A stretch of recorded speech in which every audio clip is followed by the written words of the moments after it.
I know that we are taping this, so you can find it on the YouTube, except the last night. Did we have the last one last night taped? Not the last one. Did we have this morning during the Sabbath school? So Sabbath school, worship service, the one afternoon, and this one is going to be online. Thank you. So we are so glad again that you're with us and that you're going to lead us into the Word.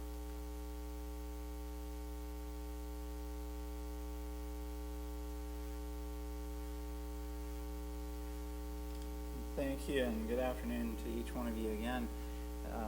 I have a lot of sermons on a website called audioverse.org. So the message that I gave last night is similar, and you can find it on Audioverse. It will have something to do, if you find Laodicea in the title, it should be pretty similar to what we did last night. So just keep that in mind. You don't have the recording here, but you can find a similar presentation on Audioverse. And sometimes I hear some of my talks are on YouTube, and so you might be able to find it there too. So why don't we have a word of prayer, and we will get into this last presentation. Father in heaven, we thank you for this Sabbath that we've been having together, and that we have one more presentation. I pray that you would guide us through this talk, make things clear, help us to have an understanding for what is going to be coming upon this world. We thank you for your blessings to us. In Jesus' name, amen. So Daniel 11 is one of the great Bible prophecies in Scripture. It's the last of the four major apocalyptic visions in the book of Daniel. And we do a pretty good job in the church of having an understanding of Daniel 2, 7, and 8. Daniel 11 seems to be a bit different as far as understanding of this prophecy. And I'm going to present to you my study of this prophecy, and I am going to share with you things that Ellen White says about this prophecy that I believe can help us to come to a clearer understanding of what this prophecy is about. Now, I'm going to start off by asking a question. Do you think Daniel 11 is important? And my answer to the question obviously is yes, otherwise I wouldn't be sharing with you about it. Here's what we see. There's a whole introduction to the vision of Daniel 11, and that's found in Daniel chapter 10. And the background for the story in Daniel chapter 10 is this. Daniel 10 comes immediately after the messianic prophecy of chapter 9, where Daniel is told by Gabriel that there's going to be a time prophecy predicated on a decree to restore and build Jerusalem that would lead to the coming of the Messiah, which connects to the cleansing of the sanctuary in heaven. Well, in Daniel chapter 10, and I don't have the quotes with me, but if you study this in Ellen White's writings, the Samaritans brought back an evil report that the Jews in Jerusalem were going to try to lead an insurrection against the king of Persia, Cyrus. And Cyrus had given the first of what would be 3 decrees that would ultimately lead to the restoring and building of Jerusalem, that would be finished off by the decree of Artaxerxes. And when Daniel saw that the decree of Cyrus could be turned back, he became concerned because he realized that the plan of salvation could be delayed, as well as the cleansing of the sanctuary 2,300 years later. And so he's fasting, mourning, and praying for 3 full weeks. Unbeknownst to him, as you see in the story of Daniel chapter 10, Gabriel is working on the mind of Cyrus the entire 3 weeks, but he is being counteracted by, here is described the prince of the king of Persia, but Ellen White rolls back the curtain and shows us that it was actually Satan that was working on the mind of Cyrus. So you have Gabriel and Satan working on the mind of Cyrus, and Gabriel is saying, go forward with your decree, the Jews aren't going to be a problem, and Satan is trying to get him to go against the people of God, because Satan knows that if he can delay the coming of the Messiah, he can keep his time on this earth that much longer. And so that's what the struggle of Daniel 10 and 11 was really all about. And so what happens is Daniel is praying for 3 full weeks, not knowing that Gabriel is working on the mind of Cyrus the whole time. In chapter 9, he just opens up his Bible into the book of Jeremiah, and he's like, I thought we were going to be here for 70 years. What's this delay all about? And then Gabriel comes and answers his question. But in Daniel 10, as soon as Daniel starts to pray to the Lord, Gabriel tells him again in Daniel 10, I came as soon as you started praying, but the prince of the king of Persia withstood me 21 days, and it took Michael showing up to turn the heart of the king of Persia so that I could explain to you what the vision is. So just in a big picture of what happens in Daniel 10, Daniel prays for 3 weeks. Gabriel works on the mind of Cyrus for 3 weeks, and he's contending with Satan during that entire time. And after 3 weeks, Michael, who is Christ, comes and settles the issue. But here's why he came. Daniel's praying day after day after day after day. And finally, after 3 weeks, God looks up in heaven, and Christ, he looks at the Father, he's like, Daniel's proved himself again. Daniel didn't know how long he would have to pray for this, but he prayed until the answer came. And so Christ himself comes down from heaven, sets the issue straight, drives Satan away. The Jews can continue to move forward in restoring and building Jerusalem. Ellen White tells us that in the days of Cyrus, they had no further trouble from the Samaritans. And then, because Christ had come to get Satan out of the way, he then reveals himself, and you see this in verses 4 through 7 and 8. He sees a vision that is revealed to him by Christ. It's something that he sees, and then he's so scared by what he's seen, he's like knocked out. Gabriel has to wake him up, and Gabriel tells him in verse 14, Now I am come to make you understand what shall befall your people in the latter days, for yet the vision is for many days. So in other words, this vision is going to be a description of what happens to God's people from the days of Daniel down to the end of the world. And then Daniel is so scared, he doesn't think he wants to hear what the vision is about, and Gabriel says, I'm going to strengthen you to hear the vision. This is a vision that Christ revealed to Daniel, and then Gabriel describes it to him verbally, starting in Daniel chapter 11, verse 1. Now, based on that introduction, how interested are you now to hear what the vision of Daniel 11 is all about? This is of great interest because Christ himself revealed the vision to Daniel.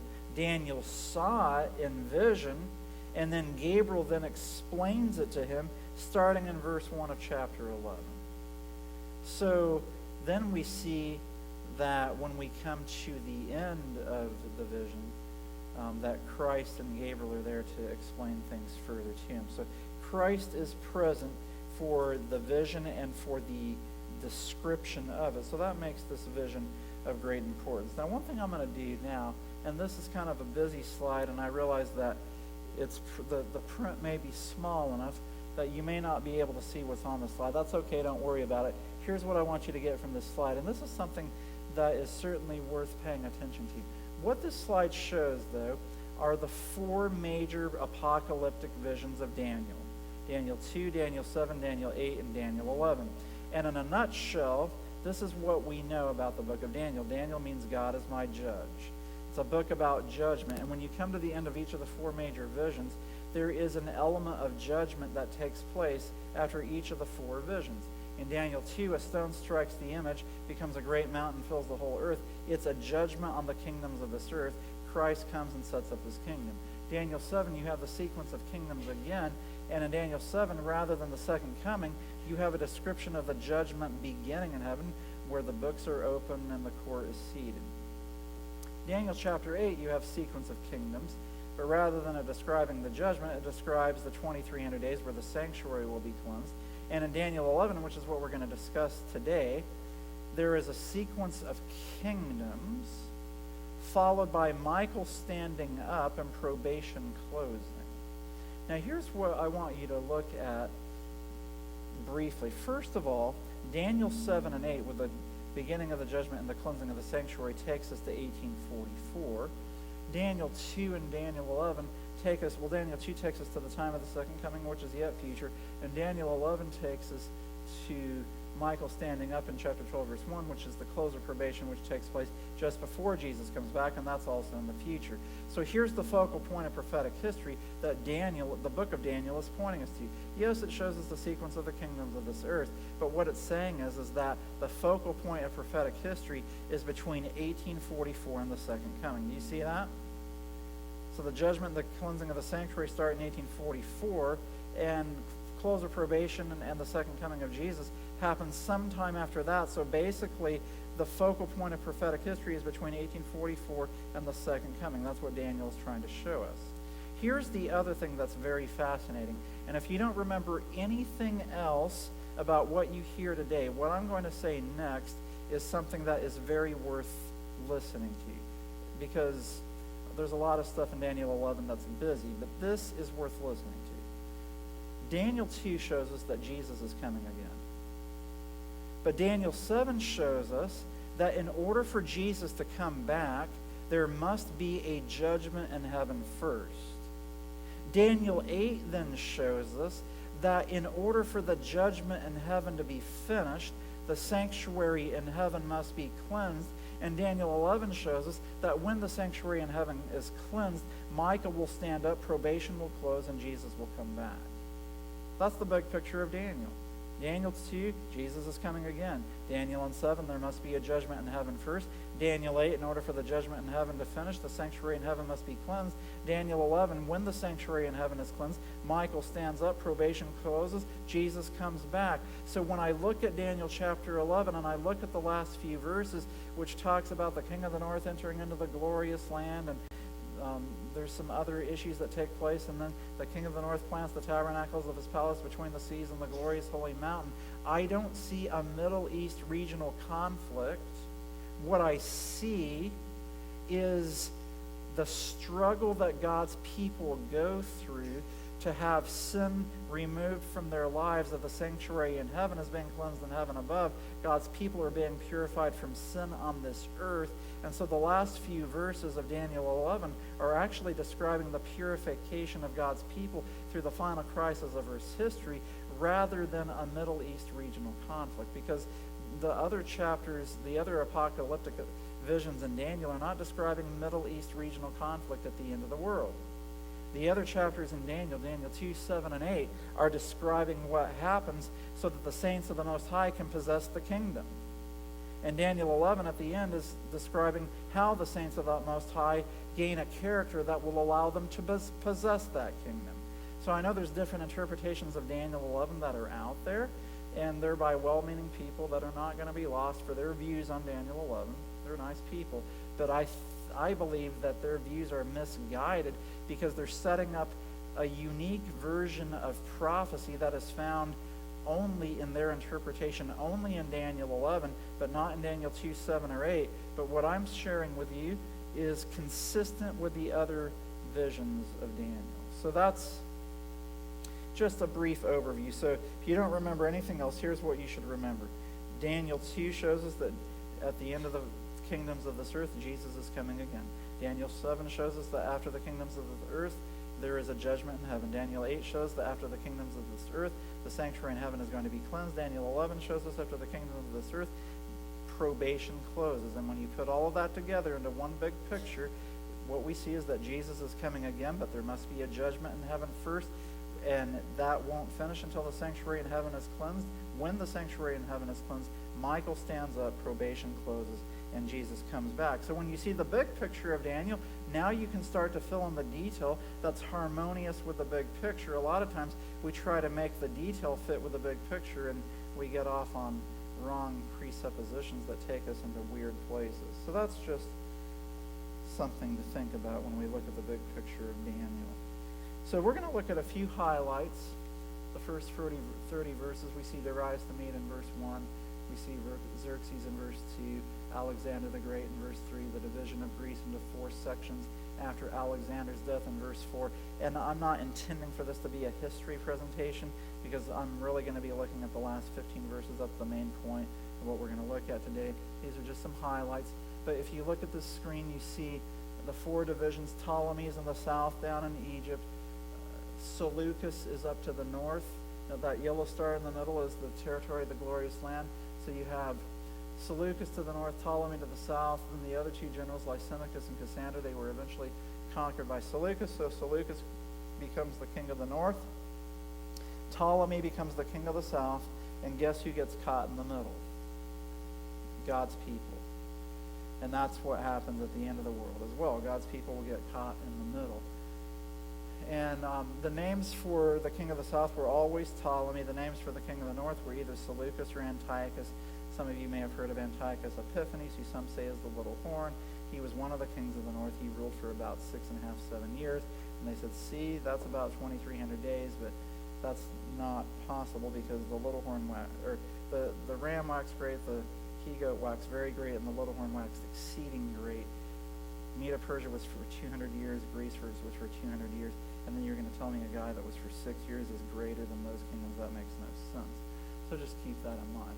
Now, some other highlights. Verses 5 through 15 describe many battles between the king of the north and the king of the south. One interesting anecdote of history, that's history now, it was prophecy of that time, was that in verse 6, it talks about how there was an attempted agreement between the king of the north and the king of the south, where the king's daughter of the south came to the king of the north to make an agreement, but she shall not retain the power of the arm, neither shall he stand nor his arm, but she shall be given up. And it goes on, but here's the story. Berenice was the daughter of the king of the south, and they said, hey, instead of fighting each other, why don't we become family?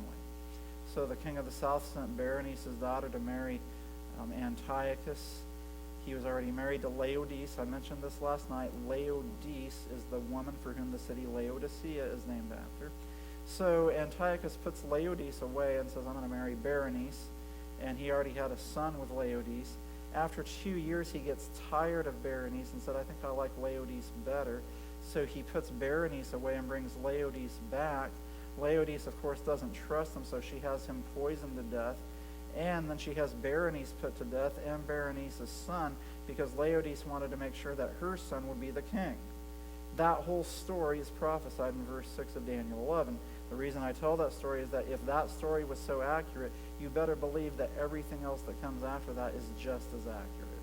Very fascinating. There's a lot more detail in this prophecy than there is in some of the other visions. There's this repeat and enlargement as we go through this prophecy. So there's all these battles, but eventually the king of the north is conquered by Pompey in verse 16, so that that pagan Rome becomes the king of the north, and the similar succession of powers. Pompey then enters into the glorious land in 63 BC. We see that in verse 16. We see the death of Julius Caesar in verses 18 and 19, where it says that he would stumble and not be found. And immediately after that, we see Caesar Augustus as the raiser of taxes, who was the one in power at the time of the birth of Jesus, where Mary and Joseph had to go back to Bethlehem as part of that taxation. So we see a clear sequence of history. Tiberius Caesar is mentioned in verse 21. And then we jump back a little bit in time because, again, this prophecy is talking about what will befall God's people. So there's this league made with the Jews in verse 23.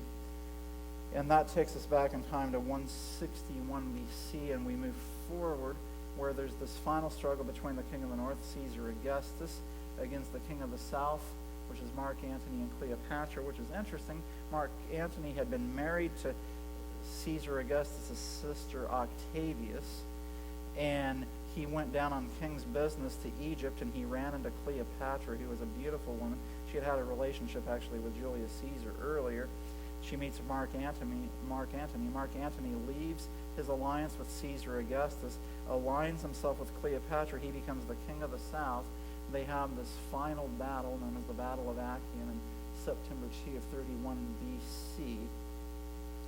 And of course, Caesar Augustus crushed them and destroyed them.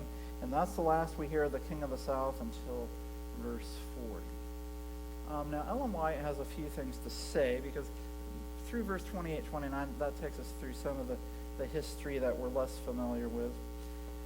But it's there for a reason. But Ellen White says a few things. Testimonies to Ministers, pages 112, 113. The light that Daniel received from God was given especially for the last days. the visions he saw by the banks of the Uli and Hiddekel. Now that's the Euphrates and the Tigris rivers. I believe Euphrates is Uli and Tigris is Hiddekel, if I'm not mistaken. The great rivers of Shinar, or of Babylon, or modern-day Iraq, are now in process of fulfillment, and all the events foretold will soon come to pass. Now, the vision of the banks of the Uli is Daniel 8, Hiddekel is Daniel 10 through 12. So she's saying they're about to come to pass. Not a lot of detail there, but that's the statement she has. But then, Testimonies, Volume 9, page 14, she gives us a little bit more. The world is stirred with the spirit of war. The prophecy of the 11th chapter of Daniel has nearly reached its complete fulfillment. Soon the scenes of trouble spoken of in the prophecies will take place. So now she says the prophecy in the 11th of Daniel has nearly reached its complete fulfillment. Well, that's very interesting. If it's reached nearly its complete fulfillment, I want to know where we are in the prophecy, don't you? That's very fascinating. But interestingly, that statement is taken from a larger quote that is found in Manuscript Release, Volume 13, page 394. And I believe that this statement, which is the most extensive statement that Ellen White makes on Daniel 11, actually provides a roadmap for us to understand what is going to take place in the unfulfilled portion of this prophecy. So notice this statement. Manuscript Release, Volume 13, page 394. We have no time to lose. Troublous times are before us. The world is stirred with a spirit of war. Soon the scenes of trouble spoken of in the prophecies will take place. The prophecy in the 11th of Daniel has nearly reached its complete fulfillment. Now that part of the statement is identical to Testimonies, Volume 9, page 14, but the rest of the statement adds further information that we don't see in Testimonies, Volume 9. Much of the history that has taken place in fulfillment of this prophecy will be repeated. Now that's very interesting. I want to know which history, don't you? If she says much of the history that has taken place in fulfillment of this prophecy will be repeated, I want to know which history is going to be repeated. So then she starts quoting Daniel 11. She says in the 30th verse, a power is spoken of, and then she starts quoting the second part of verse 30. So turn in your Bibles to Daniel 11, verse 30. And notice what she does here. She picks it up with the word grieved in verse 30. So she says, this power is spoken of that, quote, shall be grieved and return and have indignation against the holy covenant. So shall he do. He shall even return and have intelligence with them that forsake the holy covenant. Now, the widest if you read the manuscript releases, they often do this. If she quotes a series of verses, they don't write all the verses down, even though she did. So she wrote the verses out, and they just say, hey, she quoted verses 31 to 36. So we're going to read verses 31 to 36 because it's part of this statement. She actually quoted all the way through verse 36 of Daniel 11, starting part way through verse 30. So let's keep reading in verse 31. An arm shall stand in his part, and they shall pollute the sanctuary of strength, and shall take away the daily sacrifice, and they shall place the abomination that maketh desolate, and such as do wickedly against the covenant shall he corrupt by flatteries, but the people that do know their God shall be strong and do exploits, and they that understand among the people shall instruct many, yet they shall fall by the sword and by flame, by captivity and by spoil many days. Now when they shall fall, they shall be holpen with a little help, but many shall cleave to them with flatteries, and some of them of understanding shall fall, to try them and to purge and to make them white, even to the time of the end, because it is yet for a time appointed.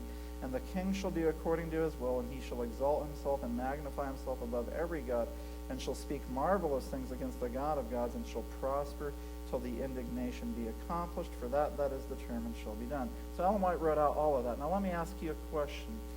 Do you know what era of Earth's history is being described in verses 30 through 36, especially 31 to 36?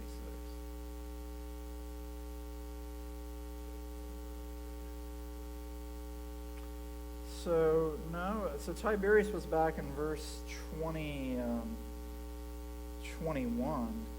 So here we have a number of events that are taking place. You have abomination of desolation. You have persecution of the saints. You see that this persecution continues until the time of the end, and that there's a king who exalts himself above every god and speaks marvelous things against the God of gods. What era of Earth's history does this sound like? This is the Dark Ages. So this is a union of church and state that leads to the persecution of the saints, where this end-time power, the papacy, speaks marvelous things against the God of gods. It's very similar to Daniel 7:25, where it says, he shall speak great words against the Most High, and shall wear out the saints of the Most High, and they shall be given into his hand until a times and the dividing of time. So notice the statement. Ellen White quotes all those verses, and she started off by saying much of the history that has taken place in fulfillment of this prophecy will be repeated. Then she quotes the era of the Dark Ages, but the quote's not over yet. Notice the very next paragraph. Scenes similar to those described in these words will take place. Isn't that interesting? And then she says, we see evidence that Satan is fast obtaining the control of human minds who have not the fear of God before them. Let all read and understand the prophecies of this book, for we are now entering upon the time of trouble spoken of. And then she quotes Daniel 12:1-4, where it says, and at that time shall Michael stand up, the great prince, which standeth for the children of thy people. What she does is she takes you through verse 36 and says the papacy is the end-time power that will go after the people of God. And then she says, we've nearly reached the complete fulfillment of Daniel 11. There's a portion that's yet unfulfilled. And then when the probation closes and the time of trouble starts, Michael will stand up. So here is my suggestion when we look at the unfulfilled portion of Daniel 11. If she is saying that much of the history that has taken place in fulfillment of this prophecy will be repeated, that scenes similar described in verses 30 to 36 will take place again, wouldn't it make sense that the portion that is unfulfilled would follow a similar pattern to verses 30 to 36? And I believe that it does follow a similar pattern. It's not identical. Some people try to make every last little thing line up. It's not identical, but it's similar. So I believe 30 to 36 gives us a roadmap for understanding the unfulfilled portion. Now, the unfulfilled portion is going to be after verse 40, because the beginning of verse 40 says, at the time of the end shall the king of the south push at him, and the time of the end begins in 1798. So Ellen White was speaking of everything that would happen after that point in the prophecy that is yet to be fulfilled. So let's keep going now. Let's look at the key elements of this history that is going to be repeated. In verse 30, we see that the papacy has intelligence with them that forsake the Holy Covenant. So papal Rome forms political alliances with the kings of the earth. Verse 31, it says, arms shall stand on this part. That's military power assisting the papacy, because the papacy does not have its own army. The Vatican Guard's not going to beat anybody, not any serious army. So they have to rely on other military powers. And in 508, Clovis, the king of the Franks, made an agreement with the papacy to provide military support. Now, he was in a large battle, and his wife was Catholic, and he prayed to the God of his wife and said, if I win this battle, I'll become a follower of the God of my wife. And so this was part of his fulfillment in doing so. Now, that's the military power. The abomination of desolation that comes after that is Justinian declaring the Roman bishop to be the head of all churches in 533. That was made effective in 538 when the Ostrogoths were driven away. And then, so the abomination of desolation is the union of church and state, which really takes place in 538. The daily being taken away is paganism being removed by the papacy in 508, when the military power was used by the papacy to drive the pagans out of Western Europe. So then we see the persecution of the saints by sword, flame, captivity, and spoil. Now, we understand that there were many who were burned at the stake and who were killed with the sword or thrown into prison. Do you know what it means to be persecuted through spoil? Here's what spoil means. So what the papacy would say is, if you go after the heretics and you find them or you capture them, you put them to death, not only will you gain eternal life, but you will gain possession of their property. So people who would be otherwise inclined to not go after their neighbors who they had formed a relationship with said, hey, if I kill my nice neighbor, I'll get their stuff. And I'll get eternal life for doing it too. And it was a terrible time. It was ridiculous, and certainly vengeance belongs to the Lord, and he will repay such terrible actions that took place during the Dark Ages. This continues for many days, that's 1,260 years. It continues to the time of the end, which is 1798, which takes us to the deadly wound. So what we can say about this era of history is that much of the history that has taken place in fulfillment of this prophecy will be repeated. Scenes similar to those described in these words will take place. So the major elements I see are a military power by proxy assisting the papacy, which leads to a union of church and state, which leads to the persecution of the saints, and then the papacy comes to the end. So these are the key elements. Military force supporting the papacy, church-state union being formed, persecution of the saints, and then you have a deadly wound in 1798, but then there is the king of the north, the papacy, coming to its final end in verse 45. So when I look at 40 to 45, what I'm going to look for as far as history repeating itself in those verses is that a military power or a military force of state will support the papacy again. This will lead to a church-state union being formed. We call this the abomination of desolation, which will lead to a national Sunday law. That will lead to the persecution of God's faithful people who say we're going to obey God rather than this law of man. But then the king of the north will come to his final end by going after God's people. So I see 30 to 36 as giving us a very nice template, and Ellen White says that that's the template that we can follow. So before we get to the repetition of history, we do at least need to mention the fact that there was a deadly wound. Because in verse 40 it says, at the time of the end shall the king of the south push at him. Now, the time of the end begins at the end of the persecution. Daniel 11:35 says this persecution would continue until the time of the end. Daniel 7:25 says that the saints would be worn out for a time, times, and the dividing of time, which is the 1,260 years. That takes us from 538 to 1798. And Daniel 11:35 says that this persecution would continue till the time of the end. So the 1,260 years takes us to the time of the end. And at the time of the end, the king of the south pushes at the king of the north. And that word for push in the Hebrew is the Hebrew word nagak, which means to gore. So it paints this picture of like a bull with a horn that is goring an opponent with his horn with the intent to kill. So it's not like, hey, can I just kind of push you aside so I can get where I'm going?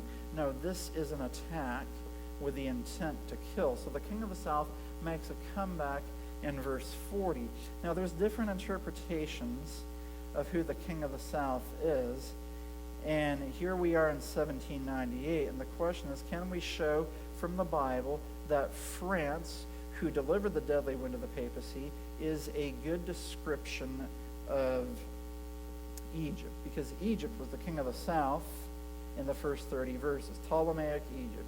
So how would France symbolize Egypt? Well, interestingly, in Revelation chapter 11, verse 8, speaking of the French Revolution, the French Revolution is spiritually described as Sodom and Egypt. Sodom for its licentiousness, Egypt for its atheism. Pharaoh famously says, who is Jehovah that I should obey him? Ellen White mentions that in Great Controversy 269 and describes that as being atheism.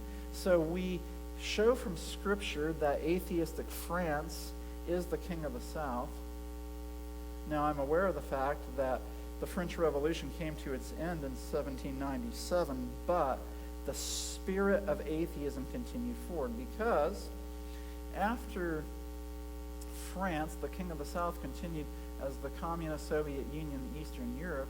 In fact, the Communist Manifesto was written by Karl Marx in Paris, France, in the year of 1844 of all years. And so the spirit of communism continues, of atheism continues, and Revelation 11 describes the spirit of atheism that was begun in atheistic France as a beast that came out of the bottomless pit. And I'm going to ask you, or I'm going to make one other point, and then we're going to go to the repetition of history. Have you ever wondered why God allowed the papacy to persecute the saints for 1,260 years. And Matthew 24 says, except those days be cut short, no flesh would be saved. I mean, why did God allow the papacy to rule for that long? And in fact, Revelation 13 says that the dragon, who is Satan, gave his power, seat, and authority to the papacy, who persecuted God's people for that long. Why did God allow that to happen for so long? Well, think about it this way. You have Christ and you have Antichrist. Christ had a ministry on this earth for 3.5 literal years, or 1,260 days. At the end of Christ's ministry, and it took 3.5 years for the principles of God's government to be fully demonstrated here on this earth, and it was culminated with Christ's death on the cross. Then Christ receives a deadly wound. He dies. And then he's resurrected 2 days later. The deadly wound has healed. He's resurrected and he ascends to heaven. And Satan says, okay, you had your turn. Now it's my turn. And so God says, okay, for the purposes of the great controversy, I've revealed the principles of my government as seen through my work and ministry here on this earth. And now it's time for Satan to demonstrate what he's all about. But instead of it being 3.5 literal years, it took 3.5 prophetic years for the principles of Satan's government to be fully developed. And what happened at the end of the 1,260 years? At the end of the 1,260 years, we have the French Revolution, atheistic France. And let me tell you something. They called it the Reign of Terror for good reason. People were turning on each other left and right in an attempt to get to the top because they all wanted to get to the top. Nobody trusted anybody. It was complete craziness. But here's what happened in France. France was the place throughout the 1,260 years that had been the most supportive of the papacy. That's where St. Bartholomew's massacre took place. I mean, we go back to Clovis of the Franks, who gave his military power to support the papacy. And so you get to the end of the 1,260 years, and the view of the Catholic French of God is this, that God is a mean, vengeful tyrant that will zap you if you fall out of line, and if you're not in line with the church, you're going to be burned at the stake. And so people hated God. And eventually the French said, we are sick of God. We're going to worship the goddess of reason. And then it turned into this godless society of complete anarchy. But let me tell you something. If you want to know what heaven would have been like if Satan had defeated Christ in heaven, all you have to do is look to the French Revolution and the 3.5 literal years. So you have 3.5 prophetic years that it took, but at the end of that 3.5 prophetic years, there's this window of 3.5 literal years that shows what heaven would have been like if Satan had won the great controversy. It would have turned into total anarchy because everyone would have become like Satan, saying, I will be like the Most High, I will be at the top. And that's what the French Revolution was all about. But when you come to the end of the 1,260 years and then the French Revolution takes place, God could be vindicated to look to the onlooking universe and say, do you have any question as to why there needs to be a judgment in heaven? Because these kingdoms of this earth that have perpetuated this false system of worship need to be judged. This is this false system that Satan has built up. It's called Babylon. And then God does something very unique. He raises up the Second Advent movement just 46 years after the deadly wound, and he raises up the Second Advent movement to be a demonstration of what God can do in the lives of sinful man when they allow God to be in control of their lives. And so Satan demonstrates what he's all about through the 1,260 years, culminating with the French Revolution. God will culminate what he's all about when the Advent movement allows him to develop his character in their lives. And so here's the interesting thing. God is vindicated to begin the judgment because of the 1,260 years. God will be vindicated to finish the judgment because of the work that he does in the Second Advent movement. Isn't that interesting? Okay. So that's verse 40, 1798, time of the end, deadly wound. There's going to be a comeback of the king of the north. how does the king of the north make a comeback? Now remember, the papacy was the power in verses 30 to 36. He's also the one that gets the deadly wound in the beginning of verse 40, but then we see that he makes a comeback. In the next part of verse 40, it says, the king of the north shall come against him, that's the king of the south, like a whirlwind, with chariots and with horsemen and with many ships, and he shall enter into the countries, and it shall overflow and pass over. So we see chariots, horsemen, and many ships. What does that look like? That looks like war, and that looks like a military power. So the king of the north is going to use military power again, just like he did in verse 31, where arms stood on his part. The king of the north doesn't have his own military, but he's going to come again with chariots, horsemen, and many ships to develop a military power. History repeats itself because arms stood on his part in verse 31. Now in the end of verse 40, we see a military power coming again. Remember, Ellen White says much of the history that has taken place in fulfillment of this prophecy is going to be repeated. Now, interestingly, and by the way, the ships can also describe economic power, so there's going to be a military economic power that gives force to the papacy against the king of the south. And the question that we could ask is, have we seen any nation form an alliance with the papacy since 1798 where a military and economic alliance was used to lead to the demise of the king of the south, who started off as atheistic France, and then it continued on with the rise of the Russian Revolution. And I think I skipped over this. Karl Marx writes the Communist Manifesto in 1844. That Communist Manifesto was used by Lenin and Stalin in 1917 to lead to the rise of the Russian Revolution, which then led to the development of the Cold War in the atheistic Eastern European nations. And so have we seen an alliance that the papacy formed since 1798 that led to the crippling of the Eastern European and Soviet Union atheistic empire? And I believe that we have. In February 24, 1992, Time magazine, Carl Bernstein of Watergate fame, Carl Bernstein along with Bob Woodward were the reporters that broke the Watergate story. Carl Bernstein writes an article that describes a meeting that took place nearly 10 years earlier. It was the first meeting between President Ronald Reagan and Pope John Paul II. You can still find this online if you just type Time Magazine, Holy Alliance, Carl Bernstein. You can still get this article. And this article describes a secret meeting that took place for nearly 50 minutes, or nearly an hour, 10 minutes short of an hour.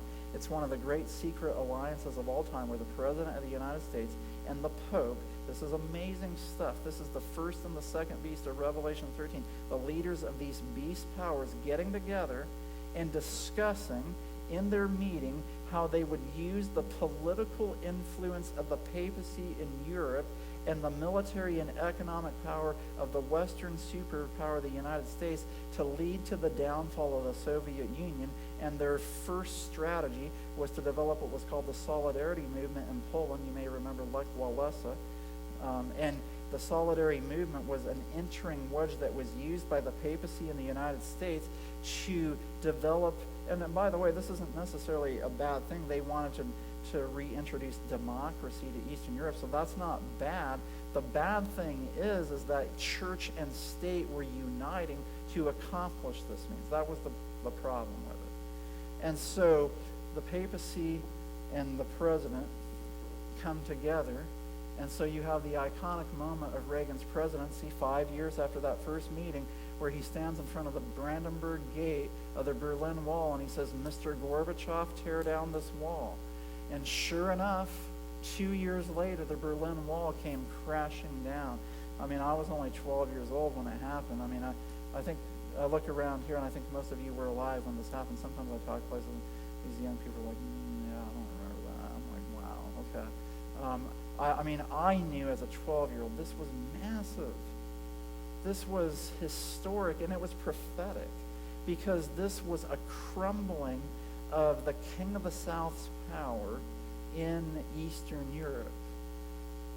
And so the question is, where are we today? I mean, that's an old picture. I mean, I could have a picture now of the Pope standing in front of a joint session of Congress where all the elected representatives of the United States come to hear a message from the Pope. And so I'm just putting up this statement just reading the bold again, the prophecy in the 11th of Daniel has nearly reached its complete fulfillment. Much of the history that has taken place in fulfillment of this prophecy will be repeated. What's fascinating to me is that the events of the late 1980s and early 1990s take place after Ellen White makes this statement. So we're even further down the line of history from the time that Ellen White made that statement, and we've seen further fulfillment of this prophecy. Scenes similar to those described in these words will take place. So the next thing that will take place after this alliance that has been put in place, look, now that Reagan and the Pope came together in the 1980s, everything is in place for the papacy and the United States of America to come together. There just needs to be a trigger. That's all we need.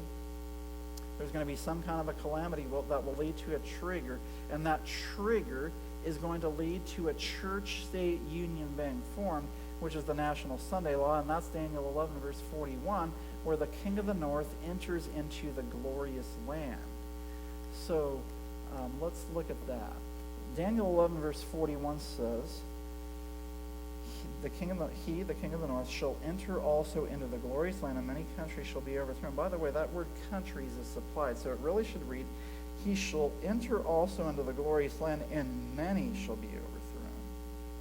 Now, when you study Daniel 11 and you see these battles of the king of the north and the king of the south, when the king of the north enters into to a territory, or the king of the south enters into the territory, it's not to just pass through on its way somewhere. When it enters into the territory of a specified entity, it is for the purpose of conquest. So when the king of the north enters into the glorious land, this is for the purpose of the conquest of God's people. Now, some people still believe that the glorious land is literal Israel and that the king of the north is going to conquer the Jews. Here's the issue with that. When we look at the big picture of the book of Daniel, Daniel 9 tells us that there was a probationary period of time for the Jewish nation. And after that 70 weeks or 490 years came to a conclusion, the Jewish nation was no longer the chosen people of God. It were those who followed Christ that became the chosen people of God. And so the glorious land is describing the territory of God's people. And after 34 AD, the glorious land is no longer literal Judea because they ceased to be the nation that followed God. They rejected Christ. And so the glorious land represents the territory of God's people. And when we come to the end of the world, the glorious land represents the territory of God's people, not literal Judea. How then would the king of the north enter into the territory of God's people to conquer them? It would be by passing a law that would bring those people under its dominion, and that law would be a law that would cause God's people to go against the law of God by following the law of man. That's the Sunday law. So, there's the glorious holy mountain in verse 45, and this is how I make a distinction, because at the end, so we see the glorious land in verse 41, at the end we see the glorious holy mountain in verse 45. How do we distinguish the two? Well, the glorious holy mountain is the mountain on the north side of Jerusalem in a small territory of a wider territory. And so, if you're in Chicago, you're in Illinois, but you could be in Illinois and not Chicago. So there's a lot of places that you could be in Illinois, but in order to be in Chicago, you have to be in the city limits of Chicago. Same thing with the glorious holy mountain and the glorious land. Chicago's part of Illinois. The glorious holy mountain is part of the glorious land. The glorious land is a wider territory than the glorious holy mountain. And I'm going to show you a few verses. Let me see if I'm going to go back here. Psalms 48, 1 and 2, speaking of the glorious holy mountain, says, beautiful, great is the Lord and greatly to be praised in the city of our God, in the mountain of his holiness, beautiful for situation. The joy of the whole earth is Mount Zion on the sides of the north, the city of the great king. Actually, Daniel 9:16, Daniel refers to Jerusalem as the holy mountain. And in Joel 2:32, this is a very interesting verse. In the verse before it says, the sun shall be turned into darkness and the moon into blood before the great and terrible day of the Lord come. But notice Joel 2:32. You should turn there if you haven't.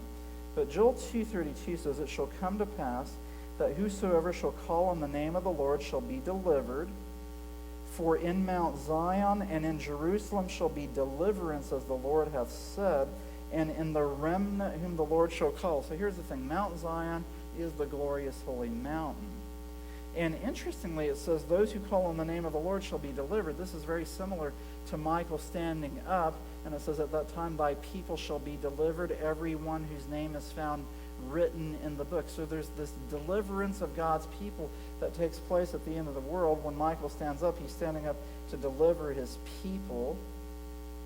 And here we see what Mount Zion, or the glorious holy mountain, is synonymous with. It says, in Mount Zion and in Jerusalem shall be deliverance, as the Lord has said, and in the remnant whom the Lord shall call. So Mount Zion is synonymous with the remnant church of Bible prophecies, Seventh-day Adventists, those who survived the shaking.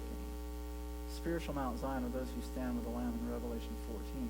The glorious land is spiritual Israel, including worldwide Adventism before the shaking. You know, Galatians 3:29 says, those who are Christ's are Abraham's seed and heirs according to the promise.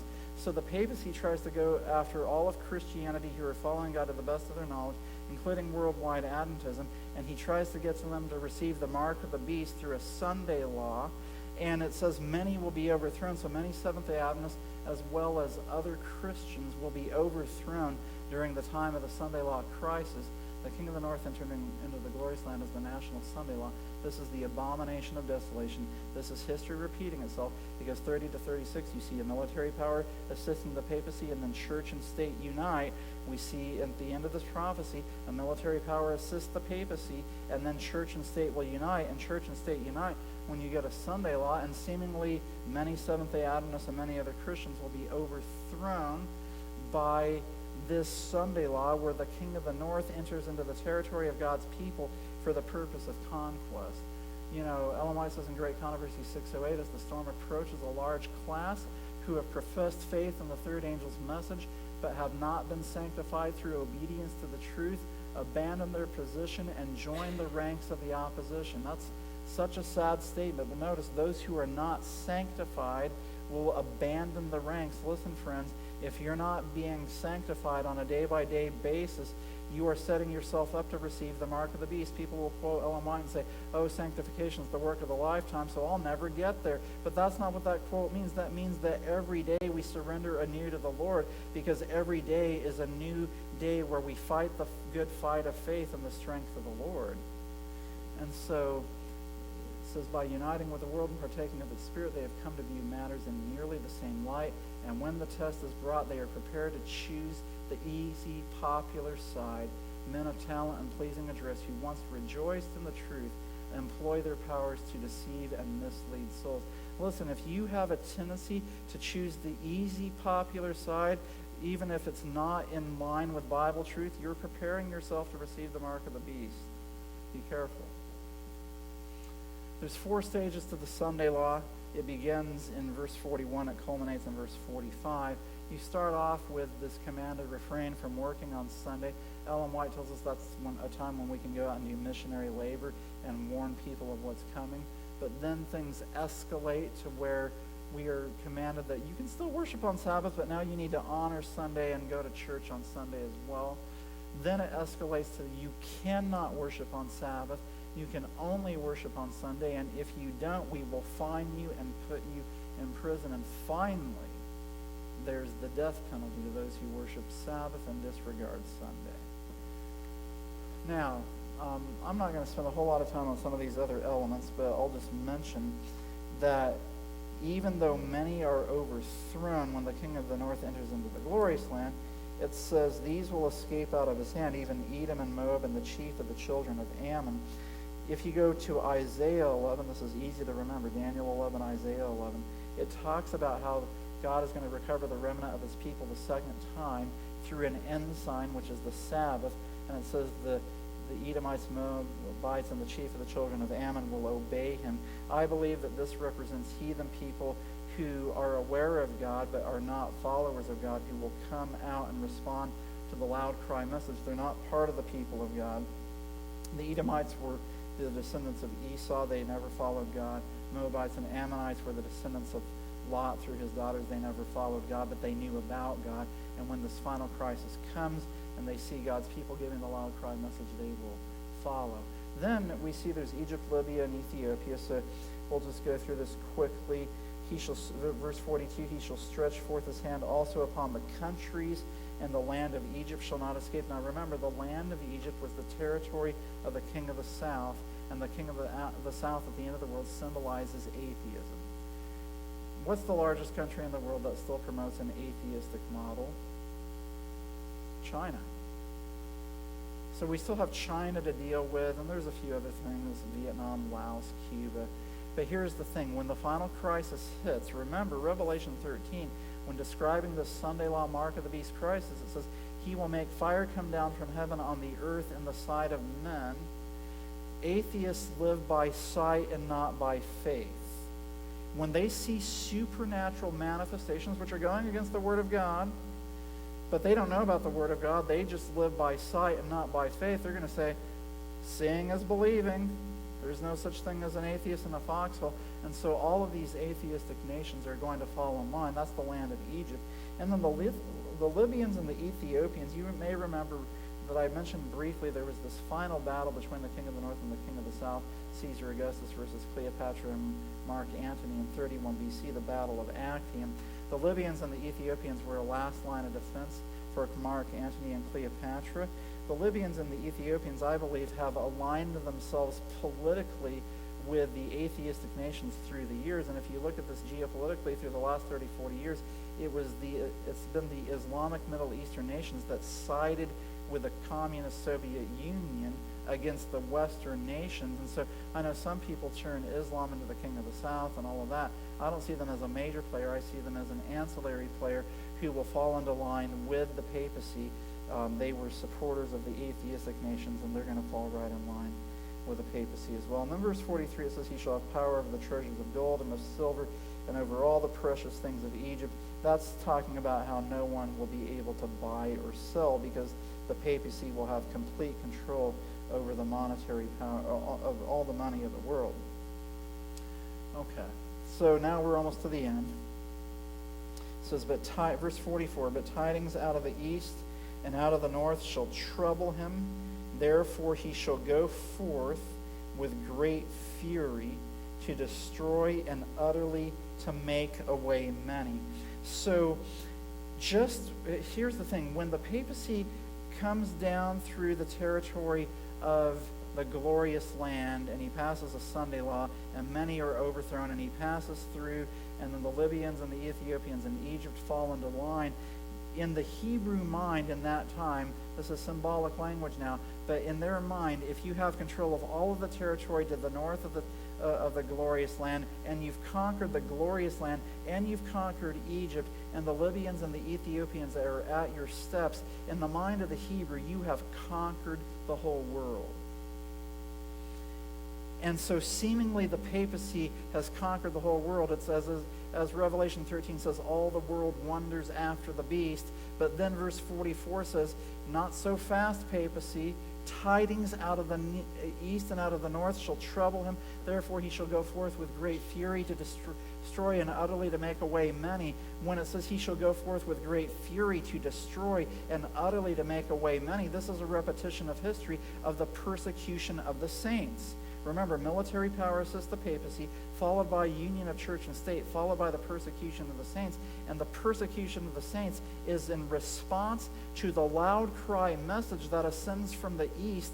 This is the sealing message that is being given under the power of the latter rain. And it's this message of Revelation 18, where an angel comes down from heaven having great power. The earth is lightened with its glory. And the message that is given infuriates the papacy, because the message says Babylon the Great is fallen, and has become the habitation of devils, and the hold of every foul spirit, and the cage of every unclean and hateful bird. For all nations have drunk of the wine of the wrath of her fornication, and the kings of the earth have committed fornication with her. And then they get even more enraged when it says, I heard another voice from heaven saying, come out of her, my people, that you be not partakers of her sins, and that you receive not of her plagues, for her sins have reached unto heaven, and God hath remembered her iniquities. So God's people are giving a message saying, her sins have reached unto heaven, the Sunday law has been passed, it's time to come out of her, or you're going to receive the plagues. And the papacy thought that it had conquered the world, because many of the Seventh-day Adventists and other Christians had fallen in line with the Sunday law and received the mark of the beast. But here's a remnant who's actually giving a message that identifies that they are the seed of Satan on this earth. And this then correlates with Revelation 12:17, where it says the dragon was wroth with the woman and went to make war with the remnant of her seed, which keep the commandments of God and have the testimony of Jesus Christ. There's still a people on the earth that say, no, the 10 Commandments, including the fourth, still matter. We will not follow this Sunday law. And that is a sign that the papacy has not conquered the whole world. What does this message look like? This message is Testimonies Volume 6, page 19 says, the message of Christ's righteousness is to sound from one end of the earth to the other to prepare the way of the Lord. This is the glory of God which closes the work of the third angel. Manuscript 15, 1888. This message understood in its true character. And in the late 1880s, in the early 1890s, and here we are in 2018, clearly that message has not been given the way it was designed by God to be given. This message proclaims that Babylon is fallen, this terrible condition that is seen. So here we see this repetition of history. The military force of state, that's the Reagan-John Paul Alliance. Church-state union being formed, that's the National Sunday Law. Then we see the persecution of the saints. But then we see in verse 45, the king of the north will come to his end. Now, I want to look at verse 45 as we're bringing this to a close. It says, he shall plant the tabernacles of his palace between the seas and the glorious holy mountain, yet he shall come to his end, and none shall help him. So as the loud cry message goes out, the last attempt that the papacy, under the power of Satan, makes to win this battle and to destroy God's people, he plants the tabernacles of his palace between the seas and the glorious holy mountain. The glorious holy mountain is on the north side of Jerusalem. The sea is to the west of Jerusalem. So symbolically, it's between the Mediterranean Sea and Jerusalem, because the King James says it's in the glorious holy mountain, but the correct translation is and the New King James gets it correct there. So it's between the seas and the glorious holy mountain. And so what happens is that sea in prophecy, according to Revelation 7:15, symbolizes people. And so you have this sea of people, the whole world, that is backing up this union of church and state, and you have the small little remnant in the glorious holy mountain, and it seems as if the sea of people are going to wipe God's remnant off the map. And it symbolizes, in another sense, the way the city of Jerusalem was surrounded by the Roman army with the abomination of desolation way back in 70 A.D. It's a similar illustration spiritually here, where God's people are surrounded by the papacy or the Roman army spiritually and the people of the world, and seemingly there is no way out. This is the death decree. Humanly speaking, every earthly support is cut off. When this decree is given, there will be no way out for the people of God. The only way out at this point will be from the deliverance from God. And this is when Michael stands up. Wonderful events are soon to open before the world. The end of all things is at hand. This is Review and Herald, November 1908. The time of trouble is about to come upon the people of God. Then it is that the decree will go forth, forbidding those who keep the Sabbath of the Lord to buy or sell, and threatening them with punishment and even death if they do not observe the first day of the week as the Sabbath.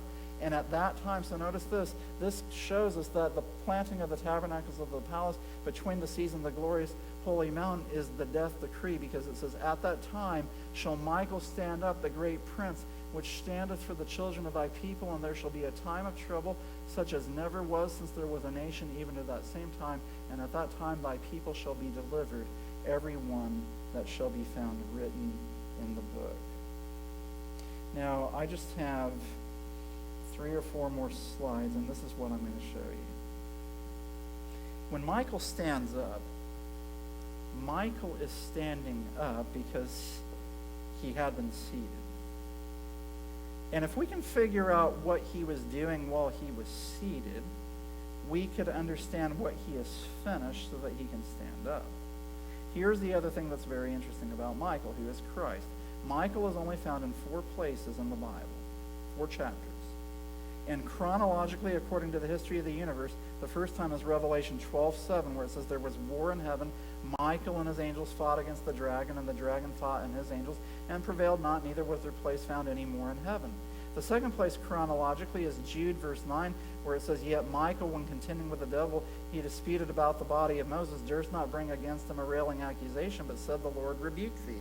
Then the third time is in Daniel chapter 10, which we've talked about, where Michael has to settle the issue where Gabriel and Lucifer had been contending over the mind of Cyrus so that the decree for restoring and building Jerusalem could move forward. And then the fourth time, chronologically, is at the end of the world, just before Jesus comes back. Michael stands up. Now here's the key take-home point. Michael is a description of Christ, who is the archangel, and Michael is used in Scripture to describe great controversy warfare with Satan. Anytime Christ assumes the title of Michael, it demonstrates that there is great controversy warfare in heaven. So it's between Christ and Satan. So it starts in heaven in Revelation 12. It comes to this earth, and when it comes to this earth, Satan is contending with Christ over the body of Moses because he says, you can't raise him up. He sinned. He struck the rock in anger. He's my property. And Michael, or Christ, shows that I will have power of the grave when I die on the cross and I come out of the grave of myself. The Lord rebuke thee, and Moses is resurrected. Then, in Daniel 10, great controversy warfare, because Satan knows that if Cyrus stays with the plan that he has, the plan of salvation with the coming of Christ, and ultimately of the cleansing of the sanctuary in 1844, is going to move forward according to schedule. And so he's trying to turn Cyrus's mind, but Michael wins again. So you notice the pattern here. Michael wins in Revelation 12. Michael wins in Jude verse 9. Michael wins in Daniel 10. So when Michael stands up, he is appearing because he's standing up saying, I'm standing up because I have finished the work that I was doing while I was seated. And because I am standing up, I am declaring victory against the devil. So why is he standing up? If we know what he was doing while he was seated, we will know what victory he has gained. And this is going to tie in very nicely to what we talked about in our previous presentation. So what is Christ doing while he is seated? If you go to Hebrews chapter 8, verses 1 and 2, it says, Now of the things which we have spoken, this is the sum. We have such an high priest who is set at the right hand of the throne of the majesty of the heavens, a minister of the sanctuary and of the true tabernacle, which the Lord pitched and not man. So Jesus is seated at the right hand of the throne of God as a minister of the sanctuary, as our high priest. And when we move forward, we see that in verse 6 of Hebrews 8, he's the mediator of a better covenant. So he's seated at the right hand of God as our high priest, as the mediator of a better covenant. And in Hebrews 8, verses 9 through 12, we see that as our high priest, he is working to write his law into our hearts and minds. So would it be fair to say that when Christ finishes this work as our high priest, he will have a commandment-keeping people because he will have written his law into our heart and mind? But not only is he seated at the right hand of the throne of God as our high priest, because remember, while he's seated, this is the work that he is doing. When he stands up, that work is finished. Hebrews 12, 1 and 2, we already looked at this last time, says, Wherefore, seeing we also are compassed about with so great a cloud of witnesses, let us lay aside every weight and the sin which doth so easily beset us, and let us run with patience the race that is set before us, looking unto Jesus, the author and finisher of our faith, who for the joy that was set before him endured the cross, despising the shame, and is set down at the right hand of the throne of God. Now here's the thing. We run with patience the race that is set before us, and Jesus says, Look to me, the author and finisher of your faith, so that you can run the same race with patience and exercise the same faith that Jesus exercised. Now, how do we show the faith of Jesus as being accomplished by what Jesus does at the right hand of God? Because Jesus says, when I endured the cross, I eventually am now set down at the right hand of the throne of God. He endured the cross, despising the shame, and is set down at the right hand of the throne of God. But in the message to Laodicea, which we talked about last night, Jesus said, to him that overcometh will I grant to sit with me in my throne, even as I also overcame and am set down with my Father in his throne. So Jesus says, how did I get to the throne of God? I got there because I endured the cross and I overcame. And Jesus says to Laodicea, if you overcome the way I overcame, you will get to the same place. And so Jesus is not standing at the door of Laodicea knocking, saying, let me come in. And when Laodicea lets Jesus come in, we can now overcome as he overcame. And 1 John 5 verse 4 says, this is the victory that overcometh the world, even our faith. So what we see is that while Jesus is at the right hand of God, not only as our high priest, but as the author and the finisher of our faith, he is working to help us run with patience and to exercise faith, his faith, so that when he finishes his work as the author and finisher of our faith, he will have a group of people who have patience in the faith of Jesus. So look at this. This is amazing. This is astonishing. When Michael stands up, this is Christ standing up. He is standing up to declare victory. Okay? And he is standing up to declare victory because he has finished his work at the right hand of the throne of God as our high priest and as the author and finisher of our faith. And when he stands up, this is at the moment where Satan has made a death decree through the papacy to destroy God's people who keep the commandments of God and have the testimony of Jesus Christ and who are exalting the law of God. And it seems as if they are going to be wiped off the map. And it is at that moment that Michael stands up to deliver the children of thy people. And then it's at that time there will be a time of trouble such as never was since there was a nation, even to that same time. But then it says, at that time thy people shall be delivered, every one's name who shall be found written in the book. Christ is declaring victory because he says, I have the names in the book of the people that I am standing up for, and here they are, Satan. Here they are, universe. What do you have to say now? Here is the patience of the saints. Here are they that keep the commandments of God and the faith of Jesus. While I was seated, I was working to develop this group of people, but I am standing up now to deliver them because here they are. They are ready to go through the time of trouble, and you can put a death decree upon them, but you won't put them to death. I am here to deliver them. And what Christ is saying is, I have won the final battle in the great controversy. Because Satan was a perfect being in a perfect environment who said, God, your law is arbitrary. It can't be kept. It's not fair. I can't follow it. I was a perfect being in a perfect environment. And look at the third of the angels who left heaven with me. We are here to declare that your law is arbitrary. It can't be kept. And you created Adam and Eve. They were perfect beings, and they agreed it can't be kept. And Christ flips the script on its head, and he says, what do you have to say now, Satan? I just took a group of people from the weakest generation that has ever lived,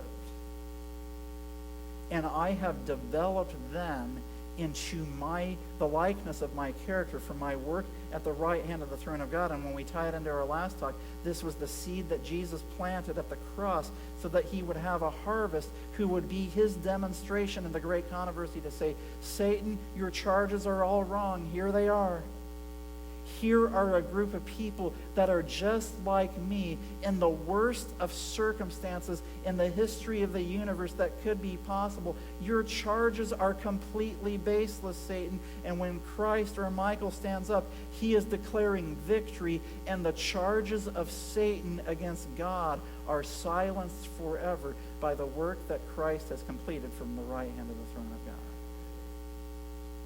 And that's what the prophecy of Daniel 11 is showing us. So when we look at the big picture again of the book of Daniel, Daniel 2 shows us that Jesus is coming again.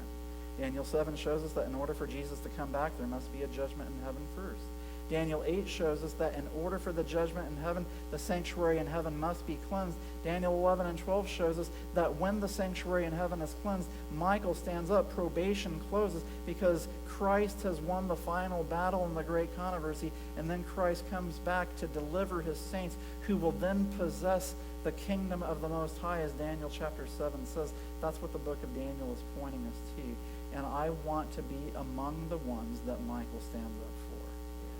My prayer is that he will stand up soon, that he will stand up to deliver me, that he will stand up to deliver you, and that my name and your name will be found written in the book. And that will take place when we learn to say yes to Christ and no to Satan, to yield to the Lord, to say no to Satan, and to learn to stand for the right that the heavens fall. That's the greatest want of the world, is the want of men and women who will stand for the right, who will not be bought or sold, but who will be as true as duty as the needle is to the pole, because we love Jesus so much. And so I hope that this has given you new insight into the prophecy of Daniel 11, and to this concept of the prophetic identity and mission that we have as a Seventh-day Adventist people. We're not just another church in the landscape of denominations. We are the people, the movement that God has raised up to be the final answer in the great controversy against the movings and devisings of Satan. And that's why Satan comes after this church so hard, and he gets us to be divided on all these things, and we lose sight of our mission, because he knows that this is the movement through whom God will produce a revelation of himself and preparation for the coming of Jesus. That's why we exist as a people. And I like this pulpit here. I noticed this when I came here last night. I've seen it every day since then. It's this little thing that says, "Sir, we would see Jesus." And my prayer is that as you go home from this weekend of meetings, you would say, "I have seen Jesus in a way that I have never seen him before." He is working, just to summarize what we've talked about, he is the faithful and true witness, giving us a testimony in court of our true condition, and he's saying, "Please let me come in so that you can become like me." And then we saw this morning in Sabbath school that he is revealing himself through the book of Revelation and the churches and the seals and the trumpets, so that he can produce a revelation of himself through his people, so that we will be a demonstration to the world of Jesus. And then he sees his last day church, and he sees that even among his Bible-believing Adventists, there are foolish virgins who need to become converted. And so we saw in the first presentation this afternoon that Christ tries to reach us with his love through the power of the cross, so that we will learn to develop the same patience and obedience and faith that he had in that experience. And in this prophecy of Daniel 11, we see that when God has a people who are like him as he was on the cross, Michael will stand up, probation will close, and Jesus will come back. That is a summary of this weekend, and it's a summary really of the three angels' messages and of why we exist as a people. Friends, you can try all sorts of things and ideas for church growth and this and that and whatever, but the thing that will give this church power, and the Adventist church in general power, is a preaching and a demonstration of the three angels' messages. Amen. I'm going to have a closing prayer, and if it's your desire to reconsecrate yourself to this prophetic message and mission, I would invite you to kneel with me as we bring this weekend of meetings to a close before a question and answer. So let's pray. Father in heaven, you are a good God, full of mercy, love, and grace.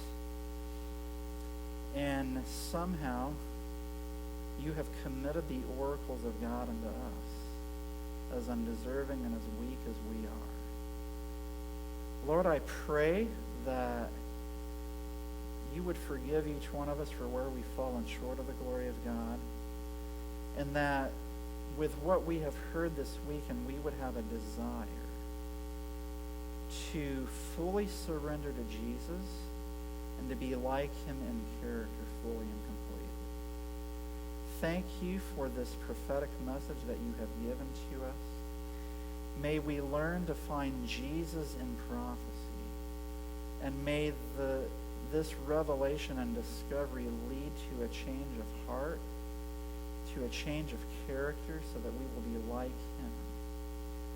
Thank you for your love and your mercy to us, and may we be faithful, and may we all be found under the tree of life on that first Sabbath in heaven. I pray this in Jesus' name. Amen.